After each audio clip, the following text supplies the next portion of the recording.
Assalamualaikum warahmatullahi wabarakatuh. Selamat datang di channel Kang Slamet. Kali ini Kang Slamet akan menceritakan sebuah kisah yang berjudul Parang Mayit, Kutukan di Balik Dendam.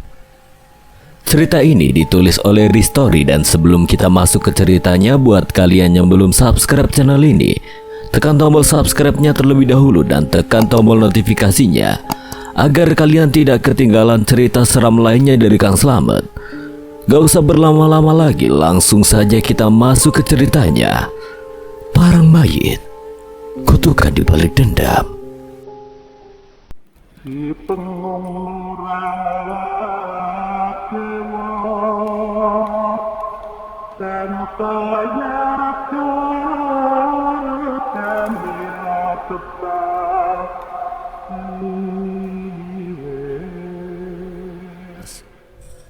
Amplop. Mila mencoba membujuk lagi, mengetuk pintu sambil memohon. Surti, tolong, aku cuma mau bicara, nggak ada maksud apa-apa. Tapi tidak ada jawaban dari dalam. Rumah itu kembali sunyi, seperti tidak berpenghuni. Jaka menyentuh bahu Mila, mencoba menenangkannya. Mungkin dia memang lagi nggak mau diganggu, Mil. Kita coba lain waktu aja ya. Dengan berat hati Mila mengangguk. Mereka berdua berbalik meninggalkan rumah Surti. Namun saat mereka berjalan di jalanan kecil yang melintasi depan rumah itu, seorang pria parubaya tiba-tiba menghampiri mereka. Cari Surti ya? Tanyanya dengan nada penuh selidik. Jaka segera mengenali pria itu. Pak Hardi? Pak Hardi mengangguk. Matanya bergantian menatap Jaka dan Mila. Kalian ada perlu apa sama Surti? Saya cuma ingin tahu tentang Surti dan keluarganya. Ada hal yang ingin saya tanyakan, tapi Surti nggak mau buka pintu. Pak Hardi memandang Mila dengan sorot penuh pertimbangan. Setelah hening beberapa saat, ia berkata, Kalau mau bicara soal itu jangan di sini, nggak baik. Lagi pula nggak enak kalau sampai Surti dengar. Mila dan Jaka saling pandang. Mereka mengerti maksud Pak Hardi. Tanpa banyak tanya, mereka mengikuti Pak Hardi menuju rumahnya yang tidak jauh dari sana. Sesampainya di rumah Pak Hardi, mereka duduk di ruang tamu sederhana. Pak Hardi menuangkan teh hangat untuk mereka, lalu duduk di kursi rotan di depan mereka. Jadi kalian mau tahu apa soal Surti dan keluarganya? Tanya Pak Hardi. Nada suaranya berubah menjadi lebih serius. Mila menarik nafas panjang. Pak, apa benar semua kejadian ini ada hubungannya dengan keluargaku? Jaka bilang korban-korban Parang Mayit punya kaitan dengan keluarga saya. Dan soal Pak Gunawan, apa yang sebenarnya terjadi? Pak Hardi menghela nafas panjang, wajahnya tampak lelah. Ini cerita panjang, nak. Tapi kalau kalian benar-benar ingin tahu, saya akan ceritakan. Mila dan Jaka menatap Pak Hardi dengan penuh perhatian. Mereka tahu jawabannya akan mereka dengar mungkin bukan sesuatu yang menyenangkan. Semua ini dimulai sejak kematian Pak Gunawan, ujar Pak Hardi, suaranya rendah dan penuh beban. Pak Hardi memulai ceritanya dengan nada pelan, seperti mencoba menata kembali kenangan kelam yang ingin ia lupakan. Ia menjelaskan bahwa dirinya adalah orang pertama yang menemukan jasad Pak Gunawan di ladangnya sendiri. Saat itu ia bersama Pak Gunawan sedang berjaga malam mengamankan hasil panen dari kemungkinan pencuri. Ladang yang luas dan sepi membuat malam terasa begitu panjang. Namun tidak ada yang menyangka malam itu menjadi saksi peristiwa tragis. Jasad Pak Gunawan ditemukan dengan kondisi yang mengenaskan. Kepalanya terluka parah dengan parang yang selalu ia bawa tertancap di kepalanya. Tubuhnya tergeletak di tanah dengan bersimbah darah. Pak Hardi ingat betul bagaimana parahnya kondisi Pak Gunawan saat itu. Kematian Pak Gunawan meninggalkan luka mendalam bagi keluarganya, terutama bagi Surti dan ibunya, Bu Nur. Surti yang kala itu masih muda harus menghadapi tekanan hidup yang tidak terbayangkan. Pak Hardi juga membantu keluarga itu semampunya, terutama saat Bu Nur jatuh sakit tak lama setelah kejadian tersebut. Namun bantuan Pak Hardi terbatas. Ketiadaan biaya membuat Surti tidak bisa membawa ibunya ke rumah sakit besar dan hanya bergantung pada pengobatan seadanya di puskesmas terdekat.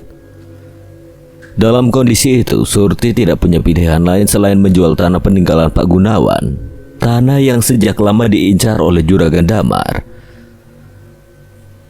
Uang dari hasil penjualan tanah digunakan untuk membawa Bu Nur ke rumah sakit yang lebih baik. Tapi sayangnya ketika dana terkumpul dan Bu Nur saat akhirnya bisa dibawa ke fasilitas kesehatan yang lebih memadai, semuanya sudah terlambat. Penyakit yang diderita oleh Bu Nur sudah terlalu parah, dan ia menghembuskan nafas terakhirnya di rumah tanpa sempat mendapatkan perawatan yang lebih baik. Mila merasa dadanya sesak mendengar cerita itu. Surti pasti sangat terpukul. Benar, nak. Kehilangan Gunawan dan Bu Nur membuat Surti berubah. Dia jadi lebih tertutup, jarang keluar rumah.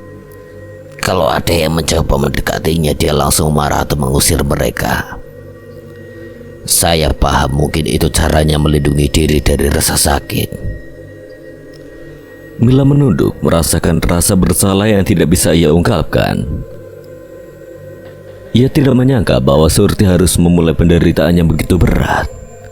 Tapi Pak, mengenai parang mayit, apakah benar itu arwah Pak Gunawan yang ingin balas dendam? Pak Hardi terdiam sejenak sebelum menjawab. Saya tidak tahu, nak. Pak Gunawan bukanlah orang pendendam. Semasa hidup dia dikenal sebagai orang yang baik dan tidak pernah menyimpan dendam pada siapapun. Tapi kenapa? Mila tidak bisa menyelesaikan kalimatnya. Hatinya dipenuhi rasa takut dan penasaran. Saya juga tidak paham, nak. Yang saya tahu, semua korban yang meninggal itu punya satu kesamaan. Mereka semua mempunyai hubungan dengan Juragan Damar, langsung atau tidak langsung. Ucapan itu membuat jantung Mila berdegup kencang. Ia menelan ludah, pikirannya langsung melayang pada sosok ayahnya, Juragan Damar. Ada apa dengan ayahku? Saya tidak tahu menahu tentang itu, nak. Tapi kalau memang ada hubungannya, saya yakin ada alasannya lebih besar dibalik ini semua. Jaka yang sedari tadi diam akhirnya bersuara. Jadi apa yang harus kita lakukan sekarang, Pak? Kami ingin menghentikan ini semua, tapi kami bahkan tidak tahu harus mulai dari mana. Pak Hardi menggeleng pelan. Saya juga tidak tahu, nak. Tapi kalau kalian ingin mencari jawabannya, kalian harus hati-hati. Jangan sampai kalian menjadi korban berikutnya. Mila menatap Jaka, matanya penuh kekhawatiran. Namun di balik rasa takut itu ada tekad yang semakin kuat.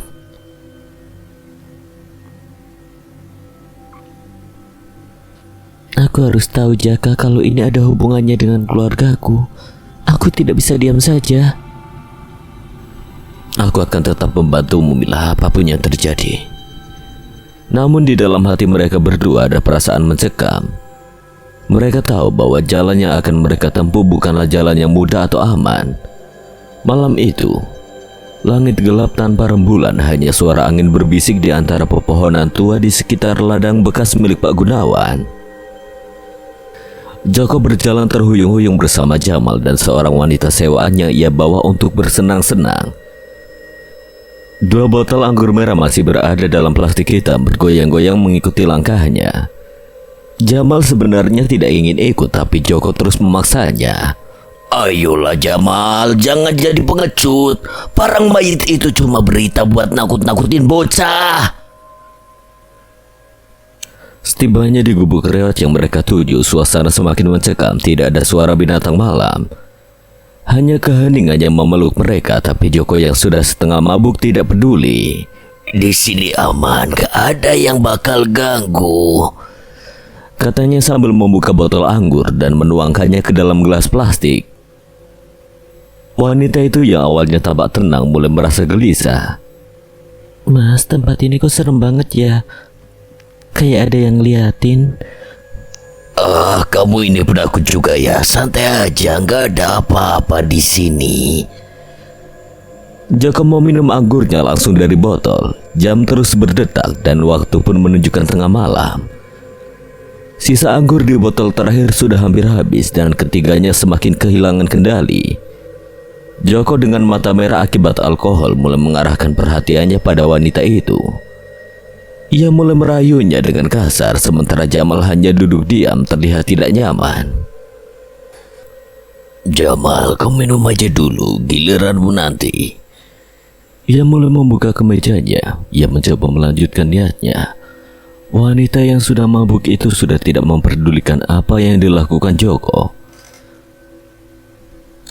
Perlahan bajunya mulai dilucuti hingga telanjang. Joko menelan ludah menatap tubuh wanita itu dengan penuh nafsu. Wah, aku kan salah pilih, Mal. Pulen. Joko memulai aksinya, menggerayangi wanita itu dari leher ke dada dan hingga ke bagian sensitifnya. Wanita yang sudah mabuk itu menikmati apa yang dilakukan Joko perlahan namun pasti. Celana Joko semakin terasa sempit. Wanita itu membantunya membuka kancing celananya, mengeluarkan rudal yang sudah menegang. Jamal hanya bisa melirik seraya menelan ludah. Saat melihat kepala wanita itu maju mundur di bawah Joko, namun sebelum sempat melakukan lebih jauh, sebuah ranting tiba-tiba dilemparkan ke arah mereka dari arah ladang jagung. Wanita itu menjerit kecil sementara Jamal langsung berdiri. Apa itu? Apa sih, paling cuma angin? Aku cek dulu. Ia mengambil botol anggur sebagai senjata. Dengan langkah ragu Jamal berjalan ke arah ladang jagung. Wanita itu mencoba berdiri, tapi Joko menahannya. Tenang saja, gak ada apa-apa. Beneran gak apa-apa, Mas? Iya manis, udah ayo lanjut, udah gak tahan ini. Wanita itu meskipun mabuk tampak ragu, namun desakan Joko membuatnya menyerah. Mereka mulai bercumbu namun belum sempat menikmati lebih jauh. Terdengar suara teriakan memekik dari ladang jagung. Suara itu diikuti oleh dentingan botol kaca yang pecah. Apa itu, Mas? Joko langsung terdiam, rasa mabuknya seolah hilang seketika. Ia buru-buru memakai celananya dan mengambil balok kayu sebagai senjata. Kamu tunggu di sini, jangan kemana-mana. Joko melangkah keluar dengan hati-hati. Suasana begitu sunyi. Angin malam membawa aroma anyir yang tidak biasa. Langkah Joko terhenti saat ia menginjak genangan cairan lengket di tanah. Ia menunduk mencium bau itu, bau darah. Dengan hati-hati ia mengikuti aliran darah tersebut. Langkahnya terhenti saat ia menemukan tubuh Jamal tergeletak di tanah. Kampret, Jamal! Tubuh temannya itu sudah tidak bernyawa dengan kepala terbelah hingga otaknya terlihat jelas. Joko terpaku di tempatnya, tubuhnya bergetar. Dalam kegelapan ia mendengar suara langkah berat, diiringi suara seretan benda logam yang beradu dengan tanah. Ketika ia menoleh, sosok mengerikan berdiri di hadapannya. Sosok itu menyeret parang yang penuh dengan darah segar, dan wajahnya terlihat seperti campuran antara manusia dan mayat. Mata kosongnya menatap Joko dengan tajam. Bagian tengah kepalanya terbelah, menampakkan tengkorak kepala yang pecah. Parang mayit. Ia berjalan mundur, tapi langkahnya malah tersandung tubuh Jamal yang sudah dingin. Ia jatuh terduduk di tanah berusaha menjauh. Ampun, jangan bunuh aku minta maaf. Namun parang mayit tidak bergeming. Sosok itu mengangkat parangnya tinggi-tinggi, siap menghantam. Joko mencoba melindungi dirinya dengan balok kayu, tapi parang itu menebas tangannya hingga putus. Jeritan kesakitan Joko menggema di malam itu. Darah memancar dari lengannya, membasahi tanah di bawahnya. Ia berusaha merangkak menjauh, tapi parang itu kembali diayunkan dengan brutal, kali ini menghantam kepalanya. Kepala Joko terbelah, otaknya berceceran dan tubuhnya langsung kejang sebelum akhirnya diam tidak bergerak. Parang mayit berdiri di atas tubuhnya, darah segar menetes dari ujung senjatanya, menciptakan genangan merah di tanah. Dari kejauhan, wanita sewaan itu melihat segalanya. Tubuhnya gemetar hebat, mulutnya ingin berteriak tapi tidak ada suara yang keluar.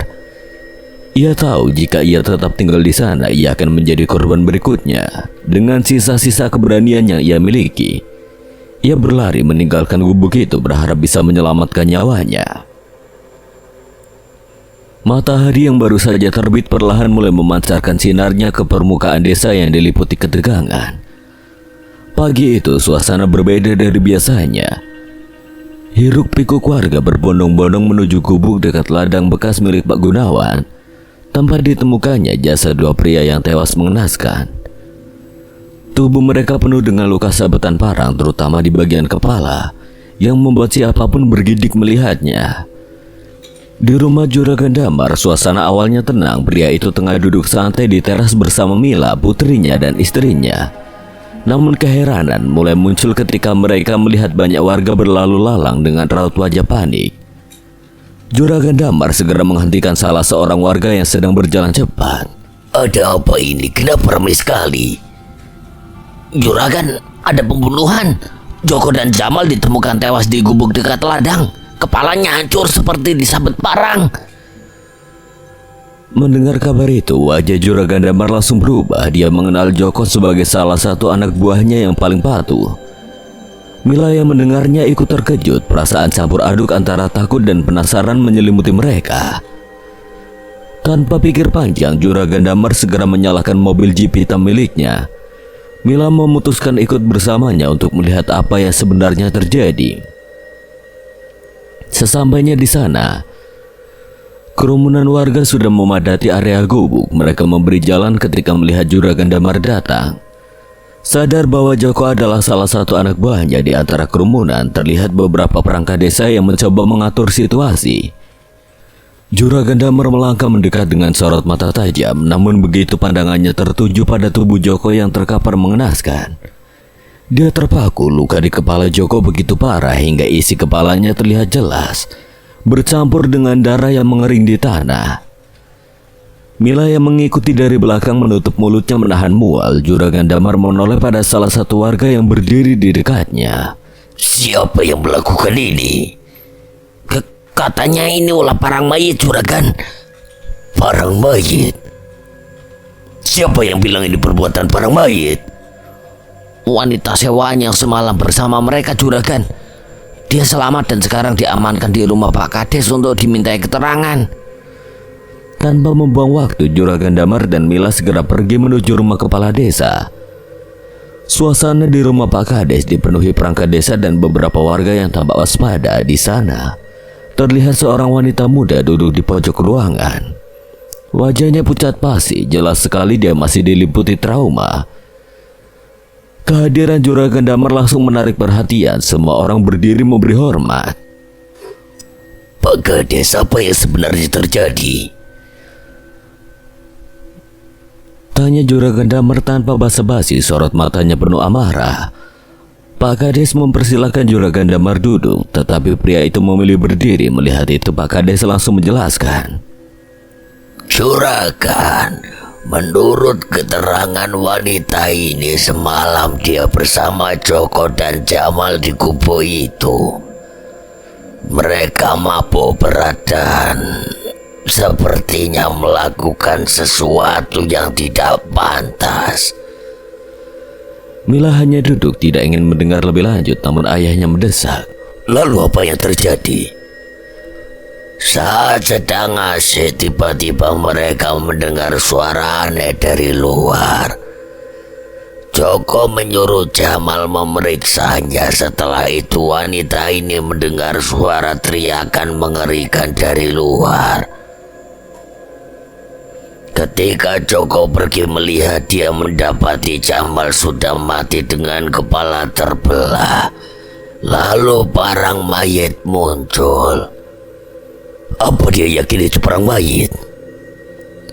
Wanita ini menggambarkan sosok menyeramkan dengan tubuh hitam legam, membawa parang besar yang berlumuran darah. Dia beruntung bisa melarikan diri saat Joko jadi korban berikutnya. Wanita muda itu menangis terisak, suaranya nyaris tidak terdengar. Saya melihat semuanya. Dia menyeret parang itu dan membelah kepala Joko. Saya lari sekuat tenaga, tapi dia hanya berdiri menatap saya. Saya pikir saya akan mati. Juragan Damar mengepalkan tangannya, sorot matanya tajam seakan tidak percaya dengan semua ini. Omong kosong, tidak mungkin Joko mati karena makhluk seperti itu. Juragan, warga sekarang sangat takut. Ini bukan kali pertama ada korban di tempat itu. Kematian Gunawan beberapa tahun lalu juga penuh misteri. Setelah itu kabar tentang parang mayit mulai menyebar. Sudah cukup. Aku tidak peduli dengan cerita-cerita itu. Warga tidak perlu takut. Aku akan memusnahkan makhluk itu. Mila memegang tangan ayahnya mencoba menenangkannya. Ayah, mungkin ini sudah takdir. Jangan terlalu memaksakan diri. Tidak, Mila, aku tidak akan membiarkan ini berlanjut. Aku akan memanggil orang pintar dari desa sebelah. Mereka bilang dia sakti, biayanya berapapun akan aku bayar. Pak Kades hanya bisa menghela nafas panjang. Dia tahu ucapan Juragan Damar sulit dibantah. Kalau itu keputusan Juragan, kami hanya berharap hasilnya bisa menenangkan warga desa. Juragan Damar mengangguk tegas setelah memastikan semuanya. Dia dan Mila meninggalkan rumah Pak Kades. Sepanjang perjalanan pulang, pikiran Mila terus melayang pada sosok parang mayit. Meski dirinya tidak percaya pada cerita mistis, apa yang dia lihat pagi tadi membuatnya berpikir ulang. Setibanya di rumah, Juragan Damar langsung memanggil salah satu anak buahnya yang lain untuk pergi ke desa sebelah dan membawa orang pintar yang terkenal sakti. Sementara itu, Mila memilih diam di kamar memikirkan peristiwa pagi itu. Sore itu, suasana rumah Juragan Damar terasa tegang. Roni, anak buah kepercayaannya, baru saja datang membawa seorang dukun yang konon terkenal dengan kesaktiannya. Pria itu bernama Ki Jalal. Orang tua yang berperawakan sederhana namun memancarkan aura mistis yang membuat siapapun merasa segan di dekatnya. Di teras rumah, Ki Jalal duduk tenang sementara Juragan Damar mengutarakan kegundahannya. Jalal, saya tidak peduli berapapun biayanya. Parang mayit itu harus dimusnahkan. Saya tidak bisa membiarkan makhluk itu terus-terusan meneror desa ini. Ki Jalal mengangguk perlahan, matanya menyipit seperti sedang membaca sesuatu yang tidak kasat mata. Tenang, Juragan. Saya akan selesaikan masalah ini. Tidak ada yang perlu saya takuti. Namun yang harus tahu lebih dulu seberapa kuat entitas ini. Malam ini saya akan berkeliling desa mencari keberadaan parang mayit.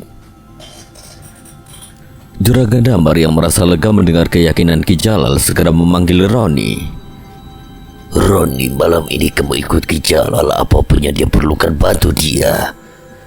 Wajah Roni seketika pucat. Ia memang dikenal setia, tetapi keberanian bukanlah kelebihannya. Namun ia tidak punya pilihan. Dengan suara bergetar ia berkata, Baik, Juragan. Sementara itu di ruang tamu, Mila yang duduk diam sebenarnya tengah menyimak perbincangan di teras. Hatinya semakin tidak tenang. Kecurigaannya bahwa ini ada hubungannya dengan keluarganya semakin kuat. Terutama setelah Joko, anak buah paling setia ayahnya, tewas dengan cara mengenaskan. Ketika suasana mulai hening, Mila keluar diam-diam dari rumah dan menemui Jaka, sahabatnya sekaligus tempatnya berbagi keluh kesah. Mereka bertemu di perkebunan teh milik Juragan Damar, tempat yang biasa menjadi pelarian Mila saat pikirannya penuh. Duduk di atas salah satu undakan tanah, Mila menatap jauh hamparan kebun teh yang mulai gelap karena matahari hampir tenggelam. Jaka, aku takut. Aku rasa semua ini memang ada hubungannya dengan keluarga kami. Jaka menoleh memandang wajah Mila yang penuh kecemasan. Jangan berpikir terlalu jauh dulu, Mil. Kita kan belum tahu pastinya apa yang terjadi. Coba tenang, semuanya pasti ada jalan keluarnya. Tapi aku tidak bisa, kematian Joko terlalu aneh. Dia bukan cuma anak buah Jaka, dia juga orang yang dekat dengan ayah, dan sekarang semua ini. Mila menundukkan wajahnya mencoba menahan air mata. Mendengar itu Jaka termenung sejenak. Joko anak buah yang paling setia. Kalau begitu kenapa kita tidak mulai dari sana saja? Cari tahu dari orang-orang yang paling lama bekerja dengan ayahmu. Mungkin mereka tahu sesuatu. Maksud kamu? Siapa saja orang yang paling lama dan paling setia dengan Juragan Damar selain Joko? Selain Joko ada Mas Roni, dia juga selalu ikut ayah kemana-mana. Kalau dipikir-pikir cuma mereka berdua yang selalu jadi suruhan ayah. Kalau begitu coba tanyakan saja ke Mas Roni, dia pasti tahu sesuatu. Mas Roni setia pada ayah, aku tidak yakin dia akan memberitahu apapun. Kalau dia setia, justru dia mungkin tahu banyak. Kalau ada hal yang mencurigakan, dia bisa jadi kunci kita. Setidaknya kita coba saja. Mila menghela nafas kemudian mengangguk pelan. Mas Roni nanti malam akan menemani Ki Jalal mencari parang mayit. Aku ingin lihat apa yang akan dilakukan dukun itu. Kalau sudah selesai, kita bisa langsung berbicara dengan Mas Roni.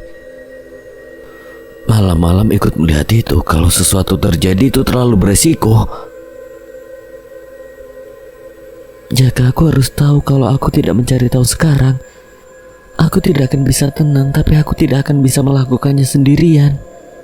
Kamu udah janjikan akan menemani aku. Baiklah Mila, apapun yang terjadi aku akan menemani kamu. Mila tersenyum tipis, merasa sedikit lega meski rasa takut masih menyelimuti hatinya.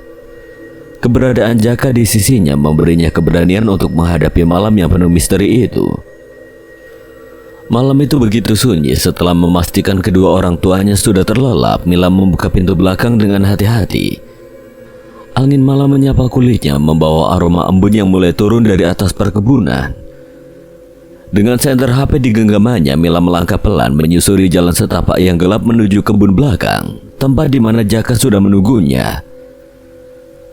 Kegelapan pekat melingkupi perkebunan teh milik ayahnya. Mila berjalan sambil sesekali memeriksa sekitar, memastikan tidak ada yang mengikutinya. Dari kejauhan ia melihat Jaka duduk di bawah pohon besar, mengenakan sarung yang dililitkan di leher. Sesekali Jaka menepuk wajahnya, mengusir nyamuk yang mengganggu. Senyum kecil muncul di bibir Mila. Ia mematikan senter HP-nya, berjongkok dan mulai mengendap-endap mendekati Jaka. Ada niat usil dalam dirinya, ingin mengagetkan pemuda itu dari belakang. Namun saat hanya tinggal beberapa langkah lagi, Jaka tiba-tiba berbalik arah, membuat Mila terkejut dan terhenti di tempat. Kau tahu? Mau ngagetin aku ya? Jangan mimpi, aku udah dengar langkah kaki kamu dari tadi. Langkah kaki apa sih? Pelan banget juga aku jalan. Aku kira tadi kuntilanak yang mau nyamperin. Untung aku belum bacain doa. Kuntilanak? Jadi aku kayak kuntilanak gitu? Bercanda Mila, jangan ngambek dong. Udah deh, ayo kita cari Mas Roni sama dukun itu. Jangan buang-buang waktu. Mereka pun mulai berjalan menyusuri jalan setapak yang gelap dan berliku. Mila memimpin di depan dengan senter HP-nya yang kembali menyala. Sementara Jaka mengikuti di belakang, mengawasi dengan cermat. Suasana desa benar-benar mencekam. Tidak ada suara ayam berkokok, anjing menggonggong atau manusia berbicara. Kabut tipis menyelimuti jalanan desa yang hanya diterangi lampu-lampu jalan berwarna kuning redup. Mila sesekali menoleh ke belakang, memastikan tidak ada yang mengekor mereka. Desa ini jadi kayak desa mati. Sejak pagi suasananya memang sudah begini. Mungkin semua orang ketakutan setelah kejadian Joko. Dari kejauhan mereka mulai melihat sosok dua pria yang sedang berjalan perlahan. Roni dan Ki Jalal. Ki Jalal tampak membawa sebuah guci kecil dengan asap tipis yang menguar darinya. Sementara Roni mengikuti di belakang dengan langkah ragu. Apa itu, Jaka? Mila menunjuk guci kecil di tangan Ki Jalal. Entahlah, tapi aku rasa itu semacam alat ritual. Mereka berdua berhenti sejenak, berjongkok di balik semak-semak untuk mengamati lebih jelas. Ki Jalal terlihat terus memperhatikan sekeliling dengan tatapan tajam, seperti mencari sesuatu yang tidak kasat mata. Apa menurutmu mereka tahu kita mengintai? Tidak, asal kita tetap tenang, mereka tidak akan menyadarinya. Ki Jalal berhenti sejenak di jalan setapak yang menuju ke ladang jagung tua milik Pak Gunawan. Ia memandang ke depan dengan sorot mata yang dalam sebelum menoleh ke arah Roni. Roni, apa sebenarnya urusan parang mayit ini dengan Juragan Damar? Sampai-sampai aku dipanggil untuk menyelesaikannya. Saya tidak tahu banyak, Ki. Katanya ini soal perselisihan tanah. Tapi saya tidak pernah benar-benar diberitahu detailnya oleh Juragan. Perselisihan tanah sesederhana itu. Mereka terus berjalan, tetapi saat melewati ladang jagung tua yang sudah lama tidak diurus, Ki Jalal tiba-tiba berhenti. Angin mendadak berhembus kencang, membuat dedaunan jagung kering bergemerisik dengan suara yang tidak nyaman di telinga.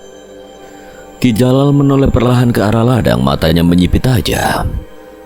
Makhluk itu sepertinya sudah datang.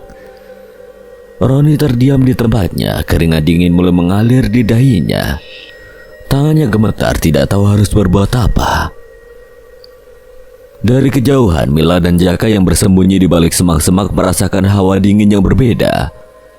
Mila menggenggam tangan Jaka dengan erat, berbisik. Kamu dengan itu?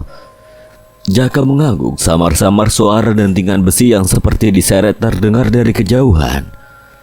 Suara itu semakin lama semakin jelas, mendekat perlahan tetapi tidak terlihat siapa yang membawa suara itu. Ki Jalal berdiri tegak, wajahnya serius. Ia memegang guci kecilnya dengan lebih erat, menggumamkan sesuatu dalam bahasa yang tidak dimengerti. Asap dari guci itu semakin tebal, menguar ke sekeliling mereka. Roni, jangan bergerak, apapun yang terjadi tetap di belakangku. Mila dan Jaka hanya bisa memperhatikan dari kejauhan, tidak berani bergerak sedikit pun. Jantung mereka berdebar keras, seolah ikut merasakan ketegangan yang memenuhi udara malam itu. Suara dentingan besi itu kini semakin dekat, menggema di antara ladang jagung yang gelap.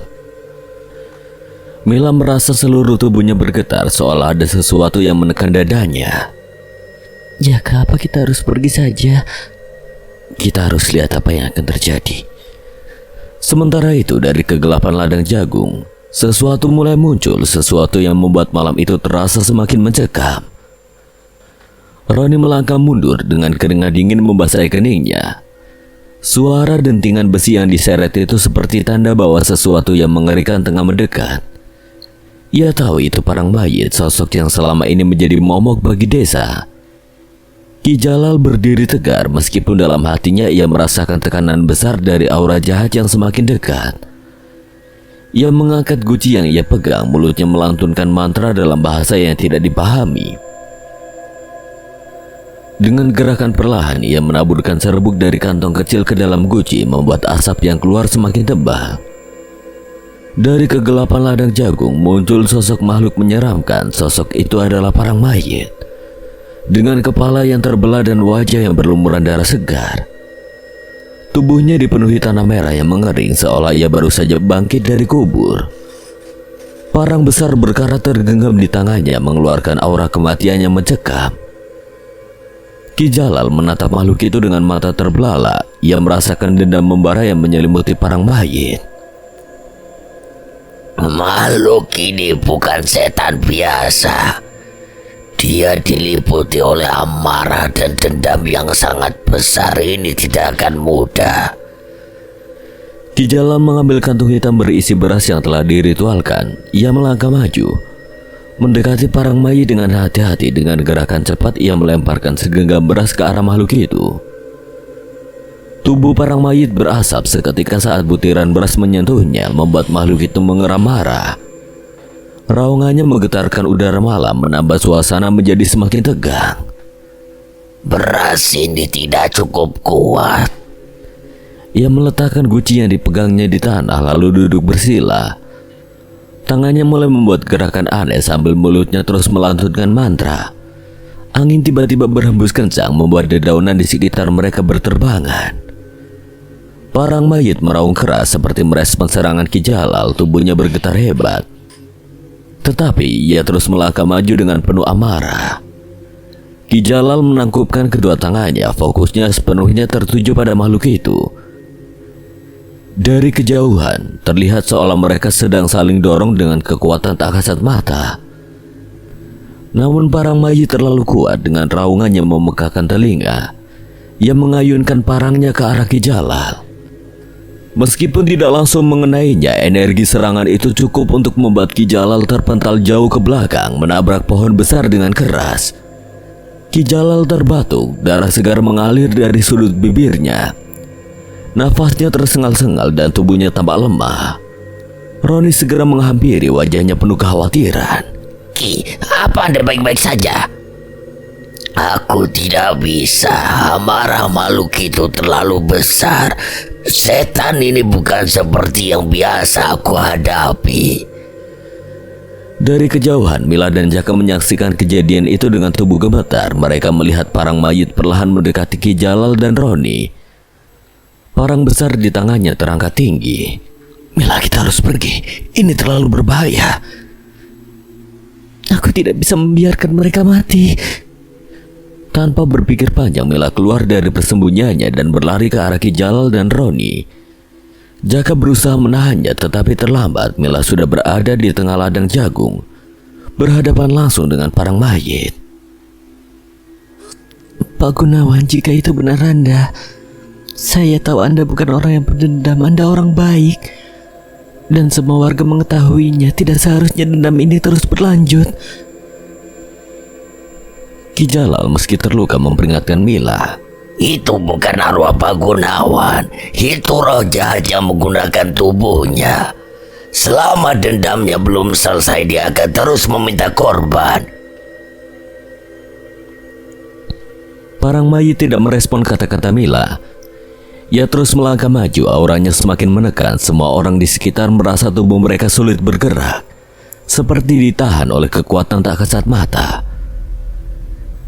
Jaka yang tidak tahan melihat Mila dalam bahaya segera berlari ke arahnya. Ia mengambil sebuah dahan kayu yang cukup tebal di sepanjang jalan, lalu memposisikan dirinya di depan Mila.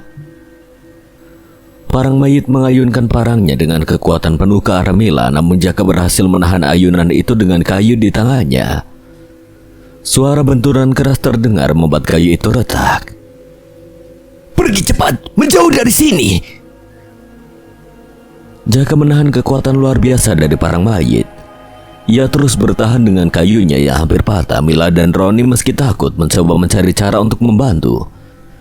Namun aura parang mayit yang menekan membuat mereka sulit bergerak. Kayu tebal yang dipegang oleh Jaka mulai retak. Suara serpihannya membuat semua orang semakin cemas. Parang besar parang mayit terus menekan, membuat Jaka kehilangan kekuatan untuk menahannya lebih lama. Namun sebelum kayu itu benar-benar hancur, terdengar lantunan doa lirih dari arah yang tidak jauh. Tekanan yang sebelumnya mencekik seolah melemah, memberi mereka sedikit ruang untuk bergerak. Doa itu semakin jelas, lantang, dan menggetarkan. Parang mayit mengeram marah, seolah merasa terganggu oleh kekuatan yang datang dari lantunan ayat-ayat suci itu. Dengan langkah berat, ia mundur menjauh ke dalam kegelapan ladang jagung hingga akhirnya menghilang sepenuhnya. Semua orang menoleh ke arah asal suara itu. Seorang pria setengah baya dengan sorban putih dan tasbih di tangannya berjalan mendekat tanpa henti melantunkan doa. Wajahnya tenang namun penuh wibawa. Jaka terbelalak. Pak Harjo. Pak Harjo Kusumo, seorang ulama terpandang sekaligus pakdenya Jaka, berdiri di hadapan mereka. Senyum ramah terpancar di wajahnya, namun sorot matanya menyiratkan kewaspadaan. Mila yang kebingungan bertanya, Pakdenya Jaka, kenapa beliau ada di sini? Jaka menggaruk kepalanya sambil tersenyum canggung. Kemarin aku telepon Pak Ade minta bantuan soal masalah di desa ini. Aku tidak tahu kalau beliau datang secepat ini. Pak Harjo mengangguk pelan lalu memandang ke arah ladang jagung yang gelap. Jadi itu yang kau maksud parang mayit? Benar Pak De. Itu adalah sosok yang selama ini menghantui desa. Pak Deharjo menarik nafas panjang, pandangannya beralih ke arah Mila, Roni, dan Ki Jalal. Ia menyapa mereka dengan salam hangat. Tetapi ada sesuatu yang berubah saat tatapannya bertemu dengan Ki Jalal. Ki Jalal segera membuang muka, menunduk seolah menghindari kontak mata. Pak Deharjo memperhatikan Ki Jalal dengan seksama. Kau, Jalal, apa ini benar kau? Ki Jalal tersenyum, menahan rasa sakit di tubuhnya. Ya, aku Jalal, kenapa? Kau tidak menyangka aku masih hidup? Pak Deharjo menggeleng pelan lalu dengan suara tegasnya bertanya, apa kau masih terjerumus dalam ilmu hitam, Jalal? Ki Jalal tidak langsung menjawab. Ia hanya menatap Pak Deharjo dengan tatapan tajam lalu berkata dingin, Itu bukan urusanmu, Harjo. Pak Deharjo hanya menghela nafas panjang seolah memahami bahwa percakapan itu tidak akan membawa hasil. Ia berpaling kembali ke arah Jaka. Mila dan Roni meninggalkan Ki Jalal yang masih duduk bersandar lemah. Saat melihat Mila berdiri di sebelah Jaka, Pak Deharjo menyeringai kecil. Wah, ini calon untuk Jaka ya. Godanya sambil menatap Mila dan Jaka bergantian. Mila langsung tersipu malu, wajahnya memerah. Bukan Pak De, bukan begitu. Pak De, jangan bercanda, Mila bukan calonku. Dia anaknya Juragan Damar. Aku ya bukan levelnya. Pak Deharjo hanya tertawa kecil. Masa sih? Tapi kalian kelihatan cocok kok. Ya, semoga saja jodoh kalau cinta itu tidak memandang level. Mila semakin malu sementara Jaka hanya bisa garu-garu kepala. Bingung bagaimana cara menjelaskan lebih jauh. Merasakan suasana sudah cukup tenang, Jaka mengusulkan, Pak De, Ki Jalal terluka cukup parah. Sebaiknya kita semua ke rumah saya. Ki Jalal bisa diobati di sana dan kita juga bisa bicara lebih jelas soal ini. Baiklah, tapi kita harus tetap waspada. Sosok itu belum pergi sepenuhnya. Masih ada sesuatu yang harus diselesaikan. Jaka membantu Ki Jalal berdiri sementara Roni dan Mila mengikuti di belakang. Perjalanan ke rumah Jaka terasa berat dengan bayang-bayang parang mayit yang masih mengintai dari kegelapan. Namun dengan kehadiran Pak Deharjo, mereka merasa sedikit lebih aman. Pak Deharjo duduk di kursi tamu memandang mereka satu persatu. Matanya penuh arti, namun nada bicaranya tetap tenang. Parang mayit tadi bukan hal biasa. Apa sebenarnya yang terjadi di desa ini? Tidak mungkin ada api tanpa asap. Mereka semua saling tatap. Mila yang duduk di samping Jaka terlihat tegang. Mas Roni menunduk dalam-dalam, keringat mengalir di keningnya. Hanya Ki Jalal yang tetap memunggungi Pak Deharjo. Ki Jalal yang paham betul tentang ilmu hitam akhirnya membuka suara dengan nada ketus. Makhluk itu, parang mayit, adalah roh jahat yang mengendalikan arwah orang mati, ilmu hitam tingkat tinggi. Jaka mengernyitkan dahi, tidak mengerti. Apa maksudnya, Ki? Bagaimana itu bisa terjadi? Aku pernah mendengar tentang ilmu hitam yang disebut Kroda Sukmo. Ilmu ini digunakan untuk membalas dendam siapapun yang menguasainya. Mampu memanggil roh jahat dan mengikatnya dengan arwah seseorang yang sudah mati. Makhluk seperti parang mayit adalah hasil dari ilmu itu. Pak Deharjo mengangguk pelan, mulai memahami situasi.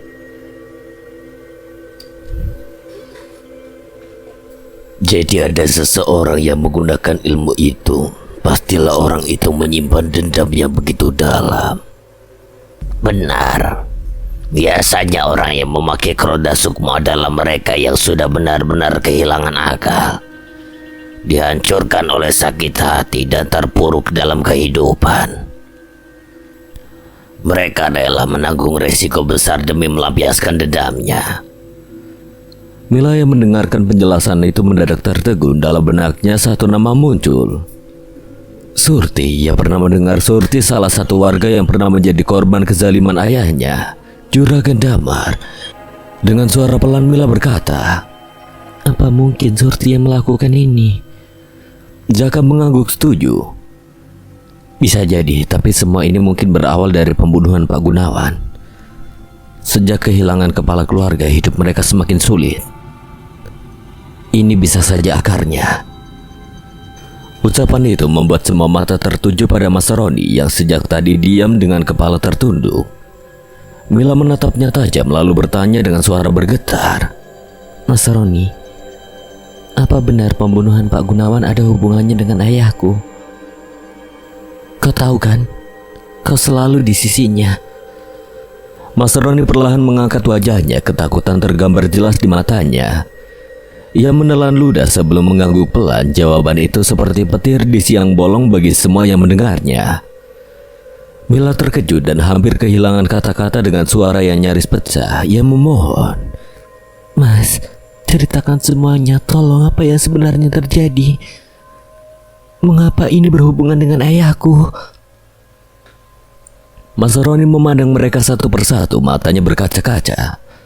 Terlihat penuh penyesalan. Setelah menarik nafas panjang, ia mulai berbicara. Semuanya bermula dari tanah warisan milik Pak Gunawan. Juragan Damar sangat tertarik dengan tanah itu karena hasil panennya selalu berlimpah. Berkali-kali beliau menawar tanah itu dengan harga tinggi, tapi Pak Gunawan selalu menolak. Penolakan itu membuat Juragan marah besar. Ia merasa harga dirinya diinjak-injak. Mereka semua mendengarkan dengan seksama. Pak De Harjo mengerutkan dahi, sementara Mila mulai menggenggam tangan Jaka dengan gemetar. Mas Roni melanjutkan, suaranya mulai bergetar. Juragan Damar sangat menginginkan tanah itu. Akhirnya beliau memerintahkan aku dan Joko untuk menghabisi Pak Gunawan. Mila tersentak, air matanya hampir jatuh, tapi ia tetap memaksa mendengar.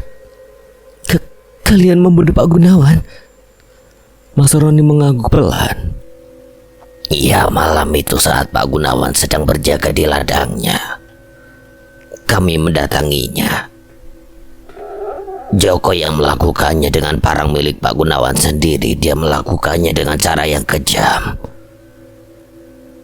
Beberapa kali dia menghantamkan parang itu di kepala Pak Gunawan hingga parang itu tertancap di sana.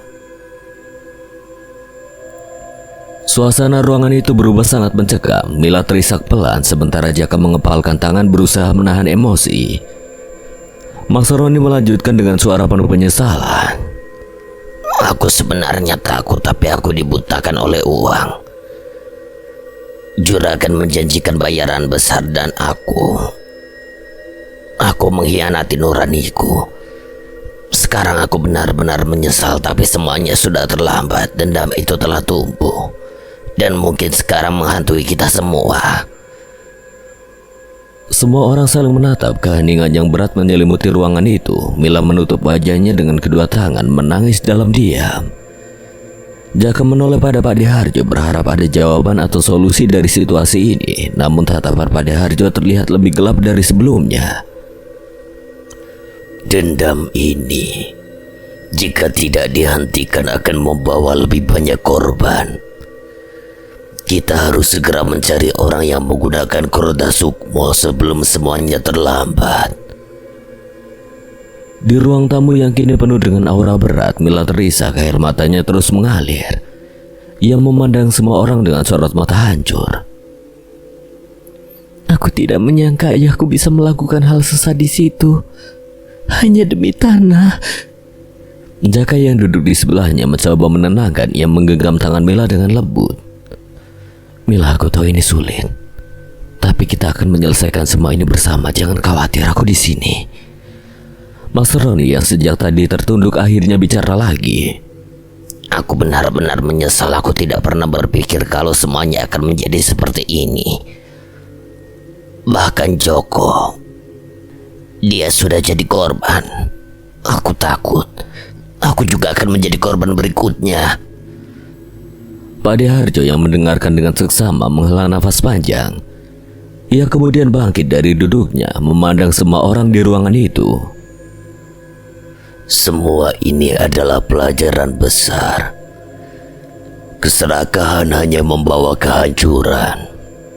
Dalam pandangan seorang muslim, dendam dan kezaliman seperti ini adalah dosa besar. Dendam hanya melahirkan penderitaan baik bagi korban maupun pelaku. Semua orang terdiam menyimak kata-kata Pak Diharjo. Setelah beberapa saat, ia menoleh ke arah Ki Jalal. Ki Jalal, Anda lebih mengerti soal ilmu hitam ini. Bagaimana cara kita mengakhirinya? Ki Jalal yang sejak tadi mematung menghela nafas. Ada 2 syarat untuk memutuskan ilmu Keroda Sukmo ini. Pertama, kita harus menemukan benda perantara yang digunakan oleh pelaku. Biasanya benda itu ditanam di dekat makam sosok yang dijadikan alat dendam. Setelah ditemukan, benda itu harus diruat dengan cara khusus.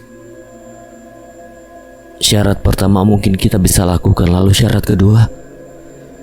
Ki Jalal menatap mereka satu persatu sebelum melanjutkan.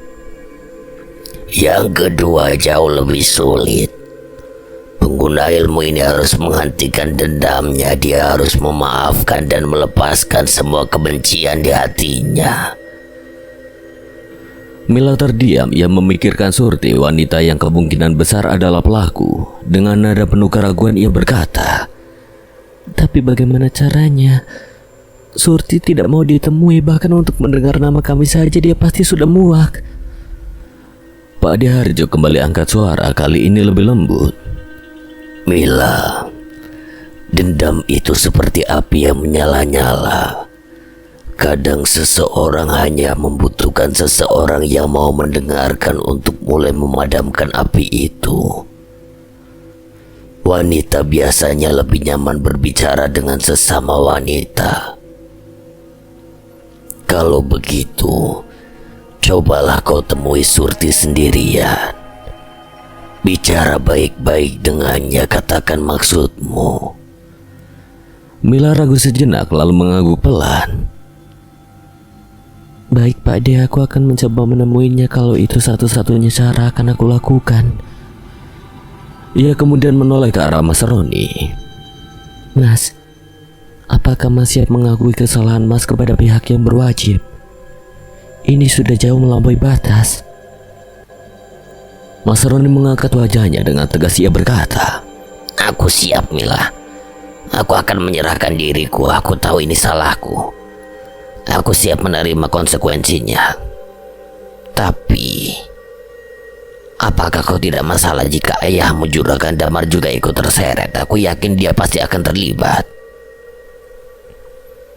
Mila terdiam beberapa saat. Ia menarik nafas dalam-dalam, mencoba menenangkan hatinya. Meski berat, aku akan mencoba bicara pada ayah. Aku lebih baik melihat ayah di penjara dan mengakui kesalahannya daripada terus hidup seperti ini. Aku tidak ingin ayah berakhir di tangan parang mayit. Pak Diharjo mengangguk pelan, menyetujui keputusan Mila. Setelah perbincangan yang panjang, mereka memutuskan untuk bertindak segera. Mila, Pak Diharjo dan Jaka meninggalkan rumah Jaka menuju rumahnya untuk memulai langkah pertama. Sementara itu, Ki Jalal tetap bersama Mas Roni untuk membahas rencana selanjutnya, termasuk bagaimana Mas Roni akan menyerahkan diri. Malam semakin larut, namun langkah awal untuk mengakhiri dendam itu akhirnya dimulai. Asap rokok mengepul perlahan dari bibir Juragan Damar pagi itu. Seperti biasa, ia duduk di kursi kayu jati di teras rumahnya, ditemani segelas kopi hitam dan sebatang rokok kretek yang menyala di antara jemarinya. Langit timur mulai memancarkan sinar hangat matahari, menandai awal hari yang terlihat tenang. Namun bagi Mila, pagi ini sama sekali tidak tenang. Dengan langkah berat, ia keluar dari rumah. Rambutnya sedikit berantakan, wajahnya pucat setelah semalaman tidak bisa tidur. Pikirannya berkecamuk, hatinya bergemuruh, tetapi ia tahu bahwa pembicaraan ini tidak bisa ditunda lagi. Di tempatnya duduk, Juragan Damar melirik sekilas, lalu kembali membaca koran. Pagi Mila. Mila berhenti di depan ayahnya. Pagi ya.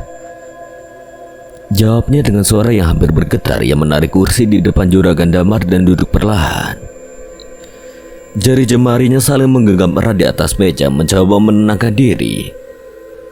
Juragan Damar melipat koran dan meletakkannya di meja. Ia menatap puterinya dengan mata penuh tanda tanya. Ada apa Mila, wajahmu kusut begitu? Kamu sakit? Mila menggeleng pelan. Aku gak sakit ya.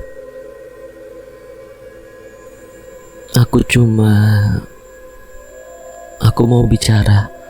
Ada sesuatu yang penting. Juragan Damar mengangkat alis.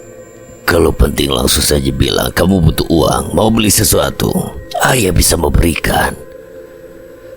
Mila menatap ayahnya, matanya mulai memerah. Aku gak butuh uang ya. Aku gak butuh barang apapun. Aku cuma butuh kejujuran dari ayah. Juragan Damar terdiam sejenak, keningnya berkerut bingung. Kejujuran, maksudmu apa? Ayah tidak paham. Mila meremas tangannya lebih erat, suaranya mulai bergetar. Tentang Pak Gunawan ya. Tentang apa yang terjadi sama dia. Tentang parang mayit yang sekarang meneror warga. Sekilas mata Juragan Damar membesar, tetapi ia segera menguasai diri. Ia menyandarkan punggungnya ke kursi dan menjawab dengan tenang. Kamu bicara apa Mila? Ayah nggak ngerti. Mila menatap ayahnya tajam, air matanya mulai menggenang. Tapi ia mencoba tetap kuat. Ayah, aku udah tahu semuanya. Aku tahu apa yang ayah lakukan. Aku tahu ayah menyuruh Mas Roni dan Mas Joko untuk membunuh Pak Gunawan hanya karena tanah. Juragan Damar langsung berdiri membentak dengan suara keras. Hentikan Mila, jangan bicara sembarangan. Bentakan itu membuat Mila sedikit terkejut, tetapi ia tidak mundur. Air matanya akhirnya tumpah. Kenapa ya? Kenapa ayah tega melakukan itu? Apa tanah itu lebih penting daripada nyawa seseorang? Apa harta dan kekuasaan sebegitu pentingnya buat ayah sampai harus mengorbankan nyawa Pak Gunawan? Wajah Juragan Damar berubah datar. Ia memalingkan wajah menghindari tatapan anaknya. Kamu tidak tahu apa-apa Mila. Ini bukan urusanmu, jangan ikut campur. Mila tidak menyerah. Ia berdiri dari kursinya, tubuhnya gemetar tetapi suaranya semakin tegas. Bukan urusanku. Ayah pikir aku bisa diam setelah tahu ayah mengotori tangan ayah sendiri dengan dosa sebesar ini. Ayah pikir aku gak peduli kalau ayah yang membunuh orang hanya karena tanah yang bahkan gak bisa ayah bawa mati. Juragan Damar kembali membentaknya. Cukup Mila, ayah bilang ini bukan urusanmu. Air mata Mila mengalir deras, tetapi ia tidak peduli lagi. Ayah selalu bilang kalau ayah adalah orang yang dihormati warga. Ayah selalu bilang ayah bekerja keras demi keluarga, demi aku dan demi ibu. Tapi apa artinya semua itu kalau ayah mendapatkan semuanya dengan cara seperti ini? Juragan Damar terdiam, rahangnya mengeras, wajahnya seperti batu, tetapi sorot matanya menyiratkan sedikit kegelisahan. Jawab aku ya. Kenapa ayah tega membunuh Pak Gunawan? Apa yang dia lakukan sampai ayah harus mengambil nyawanya? Dia juga punya keluarga, dia juga punya anak yang kehilangan ayahnya sekarang. Apa ayah gak pernah berpikir soal itu? Suasana menjadi hening, hanya terdengar isak tangis Mila yang semakin keras. Bu Mirna yang mendengar keributan dari dalam rumah bergegas keluar. Ada apa ini? Kenapa ribut-ribut? Tanyanya cemas begitu melihat Mila yang menangis. Bu Mirna langsung memeluknya. Mila, kenapa kamu menangis? Mila menatap ibunya dengan mata yang penuh luka. Bu, aku sudah tahu semuanya. Aku tahu siapa yang membunuh Pak Gunawan. Aku tahu ayah yang menyuruhnya. Bu Mirna terkejut. tubuhnya seakan membeku. Ia perlahan menoleh ke arah suaminya yang berdiri dengan wajah dingin. Juragan Damar hanya mendengus pelan lalu berkata, Mirna, bawa anakmu itu masuk ke dalam. Jangan ikut campur urusan ini. Namun Mila tidak bisa berhenti. Ibu tahu soal ini kan? Ibu tahu dari awal kan? Ibu tahu, Nak. Ibu tahu sejak awal, tapi ibu tidak bisa melakukan apa-apa. Ibu diancam, ibu tidak bisa melawan suami sendiri. Mila menatap ibunya dengan penuh kekecewaan. Kenapa, Bu? Kenapa ibu diam saja? Apa ibu juga menganggap nyawa manusia gak penting? Bu Mirna tidak menjawab. Ia hanya memeluk Mila lebih erat. Juragan Damar yang merasa semuanya mulai lepas kendali melangkah ke arah mobil jeepnya. Sudah cukup, ini bukan urusan yang bisa kalian pahami. Aku pergi dulu. Mila hanya bisa menatap punggung ayahnya dengan rasa hancur. Ia merasa dikhianati oleh seseorang yang selama ini ia hormati dan cintai. Namun dalam hatinya ia berjanji kebenaran ini tidak akan ia biarkan terkubur. Meskipun itu berarti harus melawan ayahnya sendiri. Bu Mirna duduk di samping Mila memeluk putrinya erat. Tangis Mila masih tersenduh. Tetapi Bu Mirna berusaha menenangkannya, mengusap punggungnya perlahan sambil berbisik lembut. Mila, sudah, Nak. Tenangkan dirimu dulu, jangan menangis terus. Namun Mila menggeleng, air matanya terus mengalir. Bu, aku gak bisa terima ini. Aku gak percaya ayah bisa setega itu. Pak Gunawan itu orang baik, Bu. Bagaimana Surti sekarang? Hidupnya pasti hancur. Mata Bu Mirna berkaca-kaca, tetapi ia menelan kesedihannya dalam-dalam. Ibu juga tahu, Mila. Ibu tahu bagaimana penderitaan Surti. Tapi ayahmu itu keras kepala, Nak. Ibu takut. Ibu takut kalau kamu terlalu ikut campur nanti ayahmu malah marah besar. Mila mendongak menatap ibunya dengan mata yang memerah. Jadi kita harus diam saja, Bu. Harus terus berpura-pura seolah-olah semua ini gak pernah terjadi. Bagaimana kalau aku yang ada di posisi Surti? Kehilangan orang yang aku cintai hanya karena keserakahan orang lain. Bu Mirna terdiam. Ia tidak punya jawaban untuk itu. Hatinya ikut teriris mendengar perkataan anaknya. Bu, aku gak bisa tinggal diam. Aku harus melakukan sesuatu. Aku harus bicara dengan Surti. Aku tahu itu gak mudah, tapi aku harus mencoba. Surti berhak tahu bahwa ada yang berpihak kepadanya. Aku tidak peduli kalau ayah marah, Bu. Bu Mirna menggeleng pelan. Mila, ibu takut kamu kenapa-napa. Ayahmu itu bukan cuma keras. Dia juga gak suka kalau orang melawan keputusannya, apalagi kamu. Mila menatap ibunya dengan tekad yang membara. Bu, aku tidak peduli lagi. Aku gak mau hidup seperti ini. Aku gak mau menjadi bagian dari keluarga yang membiarkan kejahatan terus terjadi. Bu Mirna memejamkan matanya sejenak, menarik nafas dalam-dalam. Ia tahu tidak ada yang bisa menghentikan tekad Mila saat anaknya sudah memutuskan sesuatu. Akhirnya ia membuka mata dan berkata dengan suara lembut tetapi tegas. Kalau itu yang kamu inginkan, Mila, ibu tidak akan bisa melarang. Tapi ibu mohon hati-hati ya. Ibu tahu perasaan kamu, Nak. Sebagai seorang ibu, ibu juga bisa merasakan apa yang Surti rasakan. Ibu cuma takut kamu terluka lebih dalam lagi. Mila mengangguk pelan, air matanya masih mengalir. Tetapi ia mencoba tersenyum untuk menenangkan ibunya. Aku akan berhati-hati, Bu. Terima kasih sudah mengerti. Bu Mirna mengusap pipi Mila yang basah dengan lembut. Ibu akan membantumu kalau nanti ayah marah lagi. Ibu tahu kamu melakukan ini karena hatimu benar-benar peduli. Mila tersenyum kecil lalu menyeka air matanya sendiri. Dengan suara yang masih bergetar ia berkata, Aku harus pergi sekarang, Bu. Aku harus bicara dengan Surti sebelum aku kehilangan keberanian. Bu Mirna memegang tangan Mila. menatapnya dengan penuh kasih. Hati-hati di jalan, nak. Kalau ada apa-apa segera pulang ya. Mila mengangguk lagi. Ia berdiri melangkah keluar rumah dengan perasaannya masih bergemuruh. Tetapi ada tekad yang kuat di dalam hatinya. Baginya, ini bukan hanya soal keadilan untuk Surti dan juga Pak Gunawan, tetapi juga soal menyelamatkan ayahnya sendiri dari jalan yang semakin gelap. Langkah Mila menuju rumah Surti terasa berat, tetapi ia tahu ini adalah langkah yang harus ia ambil meskipun penuh resiko. Mila berjalan cepat menuju rumah Surti, melihat wanita itu sedang duduk di bangku kecil di depan rumahnya.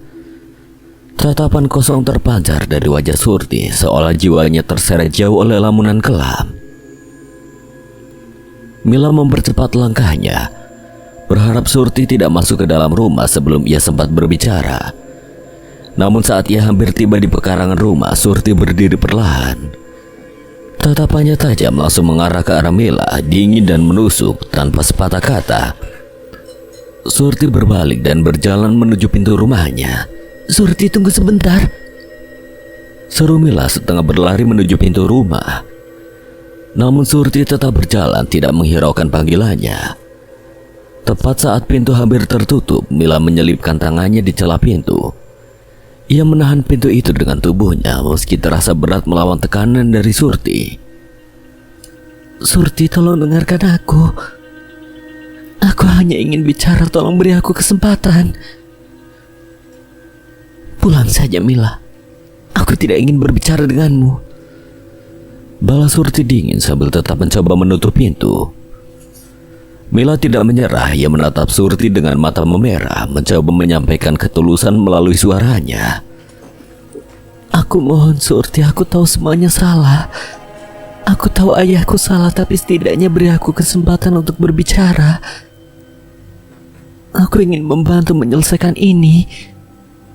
Kata-kata itu membuat Surti terdiam. Tekanan tangannya melemah dan akhirnya ia membuka pintu sedikit. Wajahnya tetap datar, tanpa emosi yang jelas. Baiklah, masuklah. Tapi cepat saja, aku tidak punya waktu untuk basa-basi. Mila mengangguk cepat. Terima kasih Surti, aku benar-benar berterima kasih.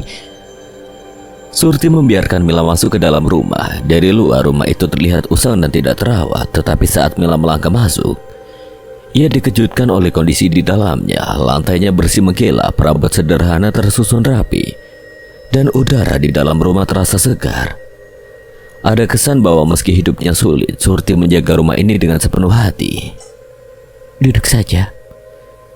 Surti menunjuk ke kursi ruang tamu. Mila duduk perlahan, tangannya meremas ujung rok yang ia pakai. Ia menarik nafas dalam-dalam, mencoba menenangkan detak jantungnya yang berdegup kencang.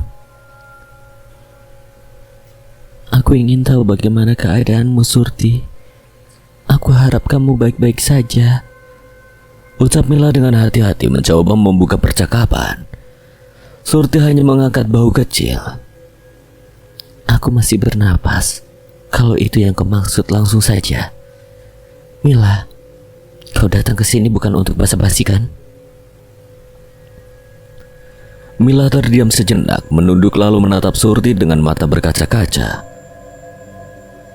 Aku datang untuk meminta maaf, bukan hanya untuk diriku, tapi juga untuk keluargaku. Aku tahu semua yang terjadi tentang ayahku, tentang Pak Gunawan. Aku datang ke sini karena aku ingin kita menyelesaikan semua ini, Surti. Aku ingin menghentikan semuanya agar tidak ada lagi korban yang jatuh. Surti menyela, suaranya keras dan penuh dengan amarah yang tertahan. Hentikan? Kau pikir ini semudah itu? Selama ayahmu masih hidup, korban akan terus berjatuhan, Mila. Dia akan terus menghancurkan orang lain demi apa yang dia mau. Mila tercekat, air matanya mulai mengalir. Tapi ia tetap berusaha menahan dirinya agar tidak terisak. Surti, aku tahu ini tidak mudah, tapi tolong, aku mohon. Aku tahu kau memendam dendam yang dalam dan aku tidak bisa membayangkan betapa hancurnya hidupmu karena semua ini. Tapi bisakah kau mempertimbangkan warga desa lain yang tidak tahu apa-apa? Mereka tidak bersalah, Surti. Mereka tidak pantas menjadi korban. Surti tertawa kecil, getir, matanya menatap lurus ke arah Mila, penuh dengan kegetiran dan kelelahan.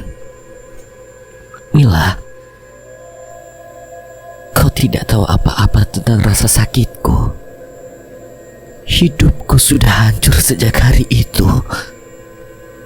Aku kehilangan segalanya. Orang tuaku, bahkan harapanku, tidak ada seorang pun yang peduli. Tidak ada satu pun yang mengerti. Kau pikir aku masih punya hati untuk memikirkan orang lain? Mila tidak harus menjawab apa. Kata-kata Surti seperti belati yang menusuk jiwanya. Ia hanya bisa duduk di sana, terisak mencoba mencari kata-kata yang tepat untuk membujuk Surti. Namun ia tahu luka hati Surti lebih dalam dari yang bisa ia bayangkan.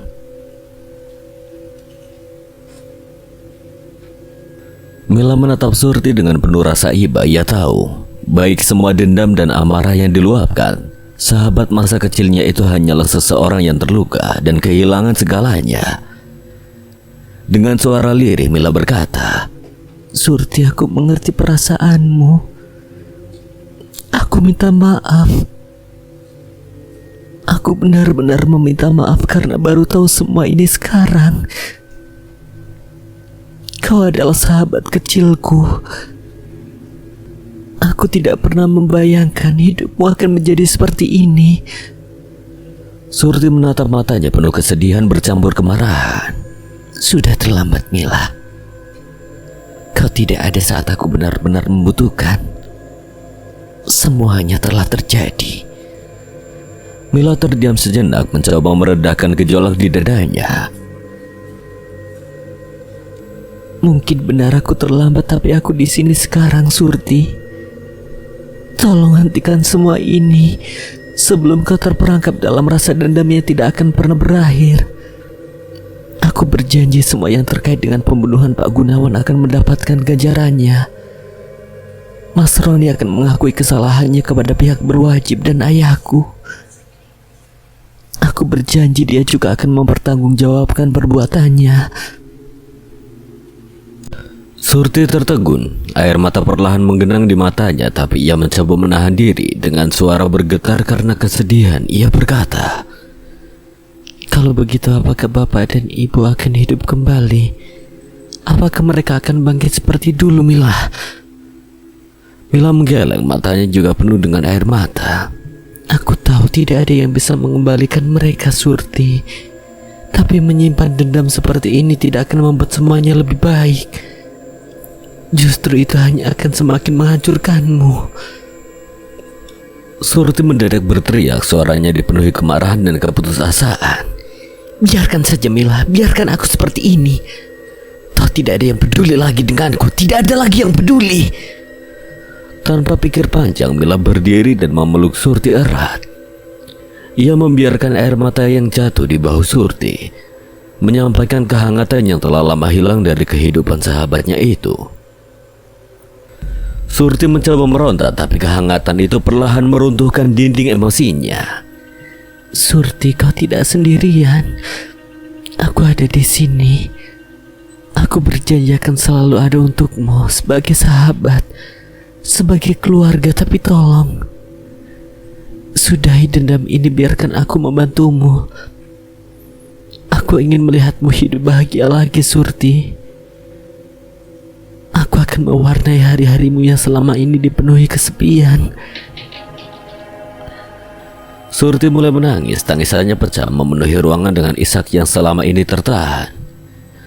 Ia memeluk Mila lebih erat, merasa kehangatan yang begitu lama ia rindukan. Mila tersenyum di antara air matanya, merasa lega akhirnya Surti mau melepaskan bebannya. Mila melepaskan pelukannya perlahan, memegang pundak Surti sembari menatap matanya yang merah dan berkaca-kaca.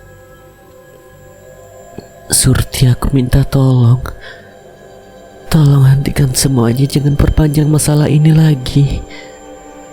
Surti mengusap air matanya dengan punggung tangan, melirik nafas panjang dan mengangguk pelan. Namun ia berkata, Baiklah Mila, tapi ada satu syarat. Mila menatapnya dengan penuh harap. Apa syarat itu? Aku akan mencoba memenuhinya. Aku ingin tanah warisan Bapak dikembalikan. Tanah itu yang selama ini diperjuangkan oleh Pak Gunawan. Mila terdiam sejenak lalu tersenyum lembut. Aku janji Surti, aku akan mengembalikan tanah itu. Itu hakmu dan aku akan memastikan tidak ada yang merebutnya lagi.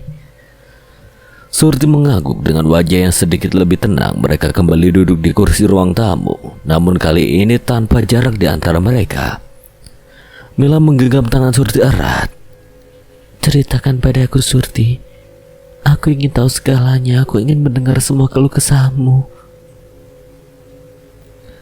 Surti mulai menceritakan semuanya tentang kitab ilmu hitam peninggalan Simbahnya yang ia gunakan untuk membalas dendam. Ia tidak menyangka dendamnya akan menjadi sebesar ini, melibatkan nyawa tidak bersalah yang jatuh sebagai korban. Mila mendengarkan dengan seksama hingga ia akhirnya bertanya, Lalu di mana kamu mengubur parang milik Pak Gunawan yang kau gunakan sebagai perantara? Di antara makam bapak dan ibu. Itu satu-satunya tempat yang aku pikir aman. Mila menarik nafas dalam mencoba membuat Surti merasa lebih tenang. Malam ini aku akan mengambil benda itu dan meruatnya. Kita akan mengakhiri semuanya di sini, Surti. Surti tiba-tiba memegangi lengan Mila dengan erat. Jangan Mila, jangan kau yang melakukannya. Aku takut sesuatu terjadi padamu. Tolong biarkan aku saja yang mengambilnya. Mila tersenyum menenangkan, menepuk tangan Surti dengan lembut. Aku tidak sendiri Surti, ada Jaka dan Pak Deku yang akan menemaniku. Percayalah, aku akan baik-baik saja. Kalau begitu aku ikut, aku ingin melakukannya sendiri.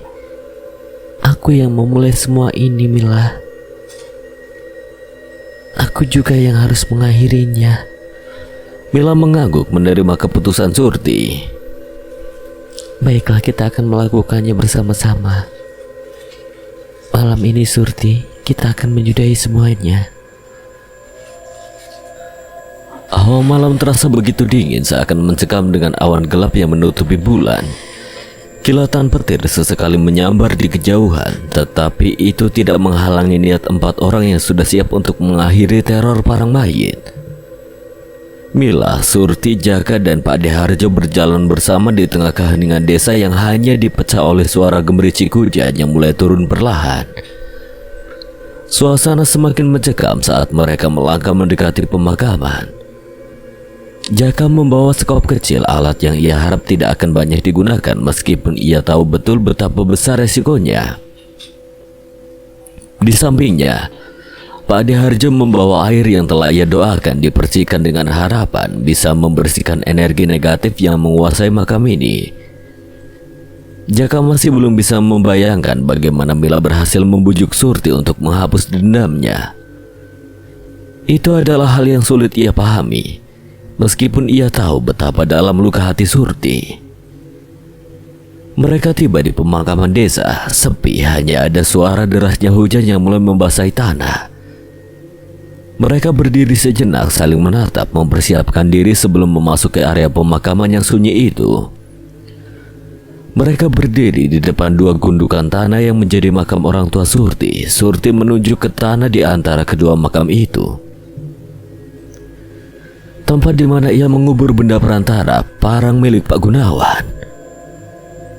Namun saat mereka baru saja hendak menggali tanah itu, hujan turun begitu deras disertai kilatan petir yang menyambar dengan keras.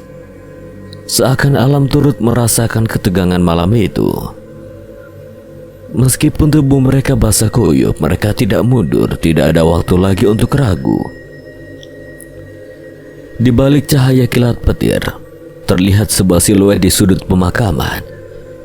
bergerak perlahan menuju mereka. Semua mata terbelalak, terfokus pada sebuah sosok yang mengenakan pakaian usang.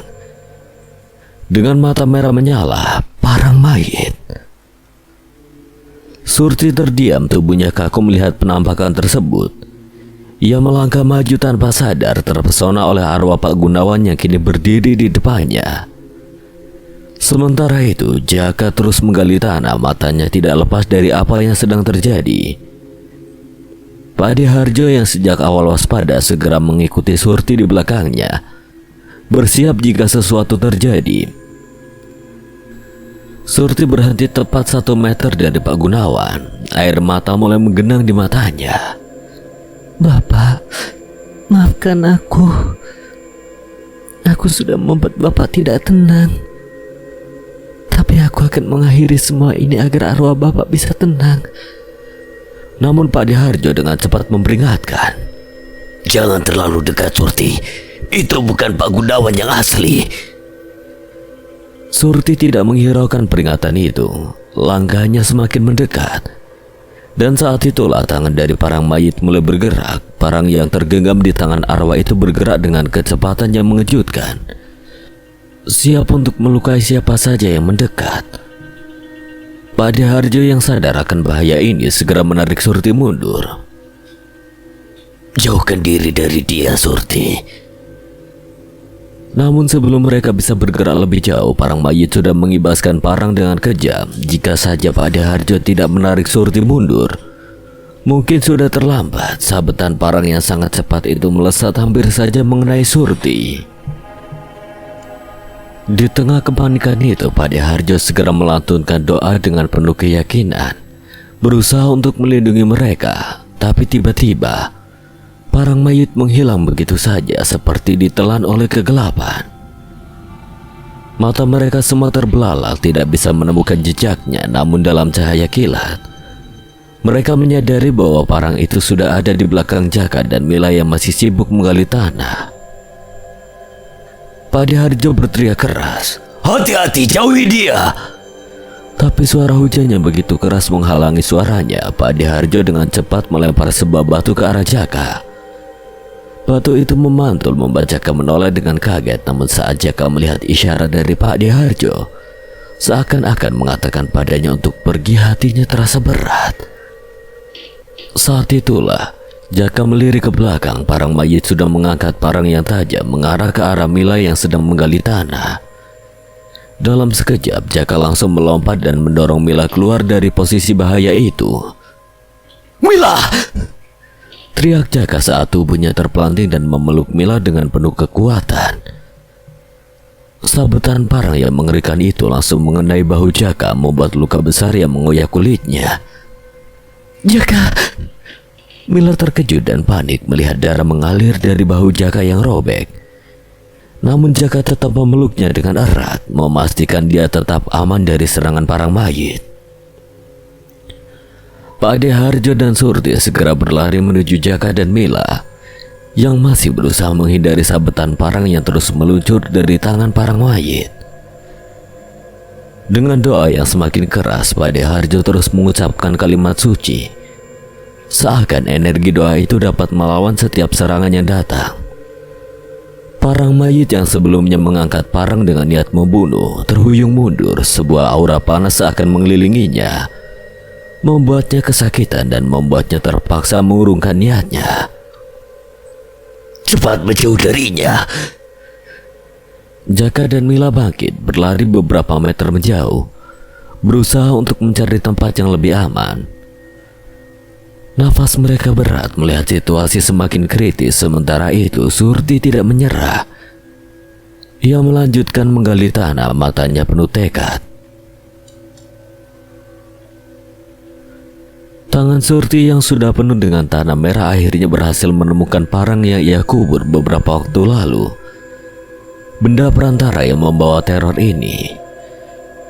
Pak Harjo yang terus melantunkan doa menggenggam tasbih di tangan, menjaga agar arwah jahat itu tidak lepas. Parang mayit yang kini semakin marah mengangkat parang besar itu dengan penuh kekuatan dan langsung menyerang Pak Harjo. Namun dengan keahlian bela diri yang dimilikinya, Pak De Harjo berhasil menghindari setiap serangan dengan gesit. Bahkan ia mampu mendekati parang mayit dan mendorong parang itu dari tangannya yang menggenggam tasbih, membuat parang itu terpental jauh. Berhasil, ini parang milik Bapak. Surti akhirnya berhasil membawa parang itu menuju Pak De Harjo. Namun karena permukaan makamnya tertutup tanah merah, ia kehilangan keseimbangan dan terjatuh. Parang mayit yang melihat kesempatan itu seketika pindah tempat, berniat untuk menyerang Surti dan menghentikan upaya mereka meruat parang itu.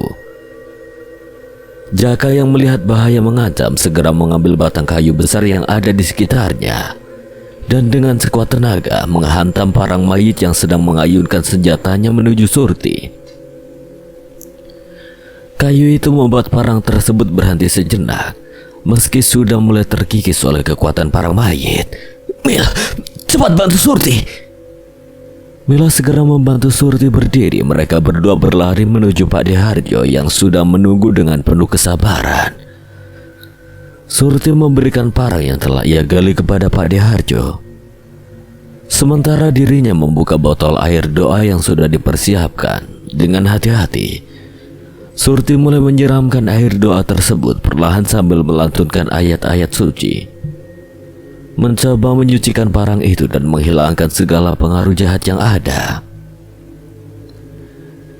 Jaka yang terus bertarung dengan parang mayit terus menahan serangan dengan batang kayu. Namun kayu itu semakin terkikis dan Jaka merasa kesulitan. Setiap sabetan parang terasa semakin kuat, tapi suara lantunan doa Pak De Harjo semakin menguat, membuat parang mayit terhuyung. Tubuhnya tampak kesulitan menahan tekanan spiritual yang datang. Seiring berjalannya waktu, parang mayit mulai melemah. Tiba-tiba asap putih keluar dari tubuhnya, membumbung tinggi ke udara di tengah hujan deras. Tanpa suara, tubuhnya mulai menguap dan hilang begitu saja, seolah ditelan oleh angin dan hujan yang tidak berhenti. Berhasil. Jaka terbaring memegang bahunya yang terluka. Akhirnya mereka berhasil meruat parang mayit. Surti, Mila, Jaka, dan Pak De Harjo berdiri dalam diam, menatap tempat yang kini kembali sepi dan hening. Hujan mulai reda dan suasana yang semula mencekam kini berubah menjadi sedikit lebih tenang. Namun meskipun parang mayit telah hilang, masih ada satu hal yang harus diselesaikan. Mereka harus meminta pertanggungjawaban dari Juragan Damar dan Mas Roni, agar dendam yang selama ini mencekam bisa benar-benar usai. Tanpa itu, semua yang mereka perjuangkan akan terasa sia-sia. Surti menatap Mila dengan pandangan penuh haru. Terima kasih Mila. Tanpa kamu aku tidak tahu apa yang akan terjadi kepadaku. Mila tersenyum menggenggam tangan Surti. Kamu tidak sendiri Surti, kita selesaikan ini bersama-sama. Mereka berempat berjalan keluar dari pemakaman itu dengan hati yang lebih ringan, namun tekad yang semakin bulat untuk menuntut keadilan dan mengakhiri teror yang telah merenggut banyak nyawa. Setelah melalui perjalanan panjang yang penuh ketegangan dan pengorbanan, akhirnya masalah yang selama ini menghantui desa Wulung Jati, khususnya Surti, berakhir. Mas Roni dan Juragan Damar yang menyebabkan kematian Pak Gunawan akhirnya mengakui kesalahan mereka. Mereka tidak bisa lagi menghindar dari kenyataan. Dan setelah penyelidikan yang dilakukan oleh pihak berwajib, mereka dibawa untuk mempertanggungjawabkan perbuatan mereka. Tidak ada lagi tempat untuk mereka bersembunyi, dan hukum pun akhirnya berpihak pada keadilan. Dengan demikian, Surti merasa beban yang selama ini menekan hatinya mulai terangkat. Tanah yang selama ini dipertahankan oleh almarhum Pak Gunawan kini kembali pada tempat yang seharusnya, dan Surti merasakan ketenangan yang lama hilang. Arwah orang tuanya yang dulu tidak tenang dan meneror warga kini bisa beristirahat dengan damai, meninggalkan Surti untuk melanjutkan hidup tanpa dihantui bayang-bayang dendam. Sementara itu, Mila dan Bu Mirna harus menerima kenyataan dengan lapang dada. Meski berat, mereka tahu bahwa segala yang terjadi tidak bisa diubah dan mereka harus melangkah maju. Bu Mirna yang semakin merasakan kedekatannya dengan Surti memutuskan untuk menawarkan rumahnya sebagai tempat tinggal bagi Surti. Mila harus melanjutkan kuliah dan menyelesaikan tugasnya, dan Bu Mirna berharap Surti bisa menemani dan mendampinginya selama waktu yang akan datang. Surti dengan hati yang lebih terbuka menerima tawaran itu. Ia merasa ini adalah kesempatan untuk memulai hidup baru dan menjadi bagian dari keluarga Mila yang sudah dianggapnya seperti keluarga sendiri. Jaka meskipun tidak terlibat langsung dalam penyelesaian konflik ini, tetap menjadi bagian penting dalam kehidupan mereka. Dengan keputusannya diambil oleh Bu Mirna, Jaka pun akhirnya diberi pekerjaan untuk mengurus ladang milik Juragan Damar yang kini sudah beralih ke tangan Bu Mirna. Meskipun pekerjaan itu bukanlah yang paling ia impikan, Jaka merasa bahwa ini adalah langkah yang tepat, dan ia menerima tanggung jawab tersebut dengan ikhlas. Mengingat semuanya sudah berubah. Desa Wulung Jati yang dulu penuh dengan ketegangan teror parang mayit kini perlahan mulai kembali damai. Tanah yang pernah menjadi saksi bisu dari peristiwa kelam itu kini kembali hijau. Penuh dengan harapan baru, Surti yang akhirnya menemukan tempat di dunia ini yang lebih baik bisa hidup tanpa ketakutan lagi. Begitu pula dengan Mila yang meskipun jauh dari desa kini memiliki kesempatan untuk meraih impian-impian yang belum sempat tercapai. Semua luka yang perlahan sembuh dan masa depan pun mulai terbuka dengan penuh cahayanya. Sekian. Dan terima kasih buat Ristory yang telah mengizinkan saya membawakan ceritanya. Apabila ada kesalahan dan kekurangan, Kang Selamet memohon maaf sebesar-besarnya, dan akhir kata Kang Selamet pamit undur diri. Wassalamualaikum warahmatullahi wabarakatuh.